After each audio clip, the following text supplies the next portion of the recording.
Louvado seja o nosso Senhor Jesus Cristo.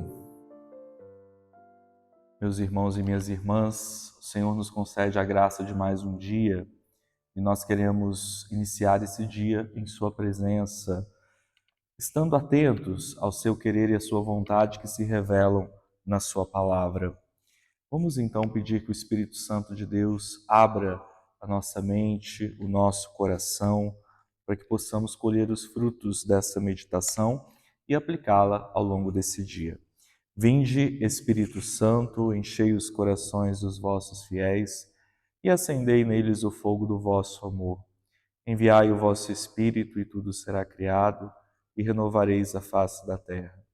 Oremos, ó Deus que instruístes os corações dos vossos fiéis com a luz do Espírito Santo, fazei que apreciemos retamente todas as coisas, segundo o mesmo Espírito, gozemos sempre de sua consolação, por Cristo, Senhor nosso. Amém. Meus irmãos, a palavra de Deus desta terça-feira da sexta semana do Tempo Comum está no Evangelho de São Marcos, capítulo 8, versículos de 14 a 21. O Senhor esteja convosco. Proclamação do Evangelho de Jesus Cristo segundo Marcos.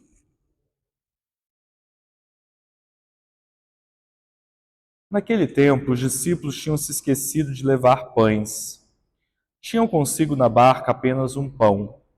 Então Jesus os advertiu: prestai atenção e tomai cuidado com o fermento dos fariseus e com o fermento de Herodes. Os discípulos diziam entre si: é porque não temos pão. Mas Jesus percebeu e perguntou-lhes: por que discutis sobre a falta de pão? Ainda não entendeis e nem compreendeis? Vós tendes o coração endurecido? Tendo olhos, não vedes, e tendo ouvidos, não ouvis? Não vos lembrais de quando reparti 5 pães para 5.000 pessoas? Quantos cestos vós recolhestes cheios de pedaços? Eles responderam: 12. Jesus perguntou: e quando reparti 7 pães com 4.000 pessoas? Quantos cestos vós recolhestes cheios de pedaços? Eles responderam: 7. Jesus disse: e ainda não compreendeis? Palavra da salvação. Glória a vós, Senhor. Amados irmãos e irmãs, a palavra de Deus hoje nos coloca esse texto que ilustra a dificuldade de compreensão que as pessoas tinham diante das palavras quase enigmáticas de Jesus. De fato, em muitas ocasiões, Jesus não fala uma linguagem direta, mas se utiliza de muitos símbolos para expressar esse anúncio que ele veio realizar, o anúncio do reino de Deus. E nós vemos que muitas vezes as expectativas dos discípulos de Jesus estavam na contramão do anúncio que ele realizava.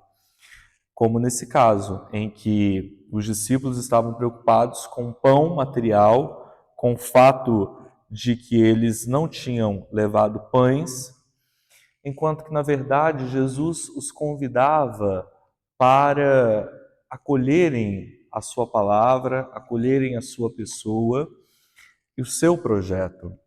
Lembrar que quando Jesus multiplicou os pães para aquela multidão, as pessoas, vendo aquele gesto maravilhoso, quiseram aclamar Jesus como rei, porque viram que Jesus lhes garantia a fartura, o alimento, sem eles precisarem de trabalhar. Mas Jesus, ele evidentemente é rei, ele é o Messias, mas o seu reino não é um reino que se resume na posse de bens materiais, se resume nos postos de poder, na abundância de bens deste mundo. Ao contrário, o seu reino é um reino de comunicação da vida, de comunicação do amor.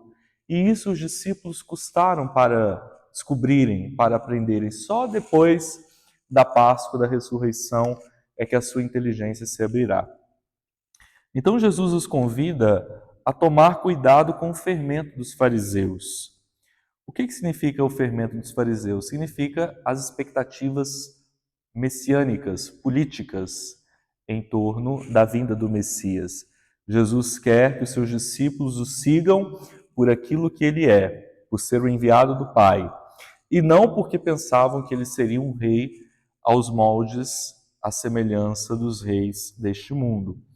Então Jesus quer que seus discípulos sejam purificados dessas falsas expectativas, dessa mentalidade mundana, para que eles pudessem descobrir nele uma palavra, um caminho, um horizonte que em nenhum outro lugar, nenhuma outra pessoa do mundo poderia responder. Por isso, então, Jesus os faz recordar quantos pães foram multiplicados para quantas pessoas, né? Quantos cestos foram recolhidos. Então, isso para dizer que, embora Jesus tenha realizado aquela abundância, aquele sinal portentoso, o mais importante é a adesão à sua pessoa. O mais importante é saber que Jesus, ele pode saciar a nossa fome mais profunda, que é a fome de Deus, é a fome da vida, do seu amor. Em nenhum outro lugar podemos saciar essa fome, só em Jesus, ele mesmo, o pão que se oferece constantemente a nós.